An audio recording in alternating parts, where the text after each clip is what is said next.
Yes, Faridah TV jimbaniza akadde kano ngenda kubasaba mu subscribing ate munyigene kale mbale updates eziba zitambula mu ggwanga lyaffe Uganda mu subscribing ate munyigene ku kade bagita Faridah TV yoji Faridah Nakazibwe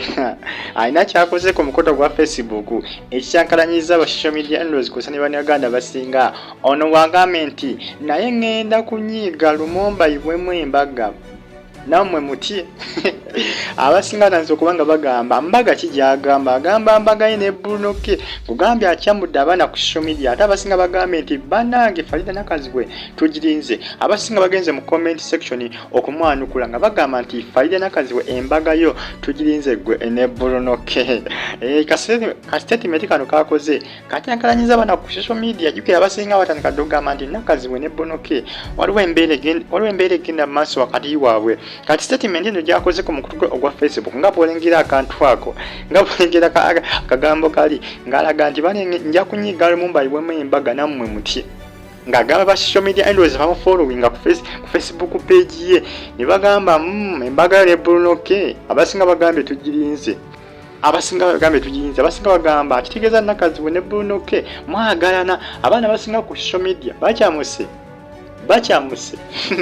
jukira tewaliwo amanyi Nakazibwe tewaliwo amumanyi gwe yali ayina bakyawagana dda era bamulagako ko ngaayo oba yali Saudi Arabia naye ng'embeera si nnungi ng'obulamu tebulikirya ng'obulamu bwamukalubirira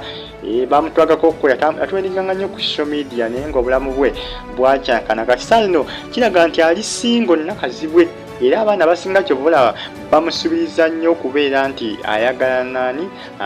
ne Bruno ke babasubiriza nnyo okubeera nti bagalana nenga Nakazibwe bwati bwakyamudde abana ku social media banenka statement yakola ikalengere mazima kasome nayo ku screen yawo kasome bulungi oketegeeza olabe Nakazibwe kyakoze abana bakyamuse nkugambye abana bakyamuse ne bagamba Nakazibwe kiki ojja kunyiga otulwe muki Embaga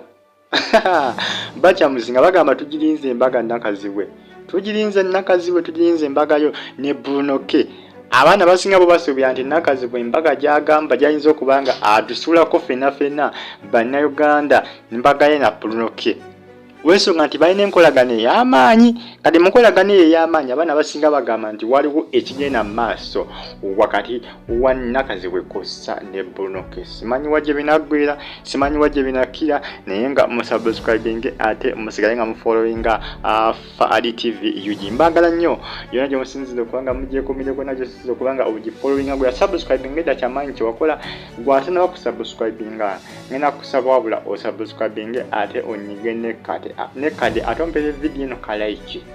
atosigale nga on following updates nimba nazo akosana mawuli agaba gatambula mu ggwanga lyaffe Uganda bagita Faridah TV yuji turning on the notification bell yakufuna notification ngantade video wanu ku Faridah TV jinsonga za Nakazibwe agambye ajja kunyiga Lumumba ibwemu Embaga naffe tutye akyamudde abaana ku social media nenga byebitambulisa Nakazibwe akaana kana akagala nnyo ng'akaana ke bambika buyera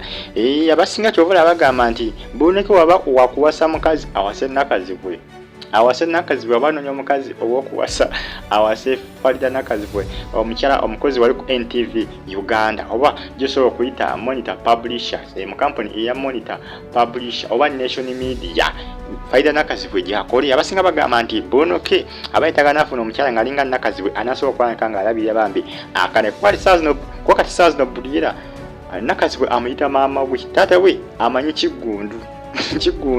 Bruno itaata we maama ye Faridah Nakazibwe mbere bulungi mwena